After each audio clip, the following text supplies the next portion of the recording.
एक बार एक पेंटर होता है जो हर दिन रात में एक पेंटिंग बनाता है और सुबह में जाकर उसे मार्केट में बेच देता है।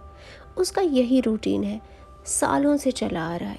हर रात एक पेंटिंग बनाता है और सुबह में जाकर उसे 500 रुपये में बेचता है। उसकी हर पेंटिंग 500 रुपीज़ में बिकती है, उसे यही आता है शायद। ऐसा करते करते कई साल बीत जाते हैं और वो पेंटर बूढ़ा हो जाता है। तो वो सोचने लगता है कि मुझे बहुत दिन हो गए काम करते हुए, चलो मैं अपने बेटे को भी ये काम सिखा देता हूँ ताकि वो भी अपने लिए कुछ पैसे कमा सके। और वो अपने बेटे को पेंटिंग सिखाने लगता है। वो उसको कलर्स सिखाता है, कैनवस कैसे बनाते हैं सिखाता है, क्या सीनरीज देखते हैं।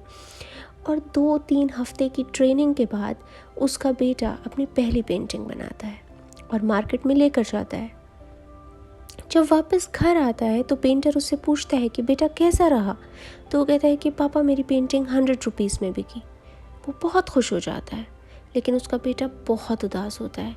कहता है कि पापा आपकी पेंटिंग तो 500 में बिकती है, मेरी 100 रुपीज़ में ही क्यों बिकी। इसका मतलब अभी भी मुझे आया नहीं है सही से, मुझे और सीखना पड़ेगा। तो वो और ट्रेनिंग लेता है और अच्छे से सीखता है। 1 हफ्ते और सीखने के बाद फिर दूसरी पेंटिंग बनाता है। अब की बार जब वो अपनी पेंटिंग मार्केट में लेकर जाता है तो वो 300 रुपीज़ की बिकती है। पेंटर खुश होता है, लेकिन बेटा अभी भी खुश नहीं है, क्योंकि उसके पापा की पेंटिंग तो 500 रुपीज़ में बिकती है, तो उसकी 300 में क्यों। तो वो घर आ जाता है और फिर से और मेहनत से काम करता है और दिल लगाकर खूब सारी चीज़ें सीखता है, बेस्ट पेंटिंग बनाता है अपने हिसाब से और फिर मार्केट में लेकर जाता है। अब की बार उसकी पेंटिंग 400 रुपीज़ की बिकती है।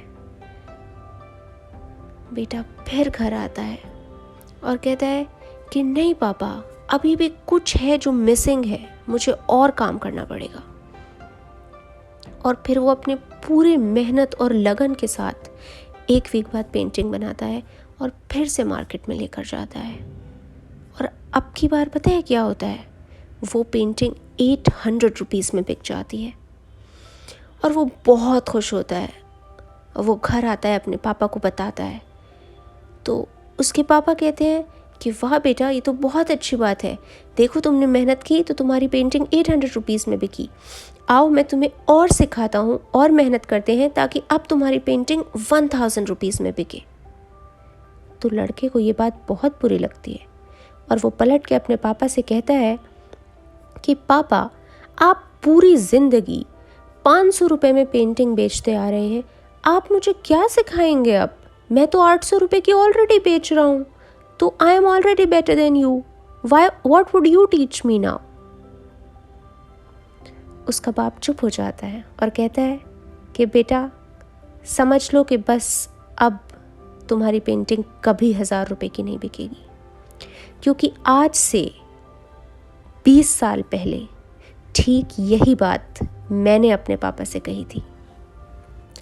वो अपनी हर पेंटिंग 300 रुपये में बेचा करते थे और मैंने उनसे सीखा और एक दिन ऐसा आया जब मेरी पेंटिंग 500 रुपये में बिक गई। और उस दिन मैंने आकर उनसे कहा कि पापा, अब आप क्या मुझे सिखाएंगे, आप तो 300 रुपये में पेंटिंग बेचते हैं, मैंने 500 रुपये में बेच दी। और उसी दिन मेरी लर्निंग ख़त्म हो गई। उस दिन के बाद मैंने कभी सीखा नहीं। लर्निंग का कभी कोई एंड नहीं होता, लेकिन जब हम कुछ सीख जाते हैं, कुछ बन जाते हैं, तो हम में एरोगेंस आ जाती है।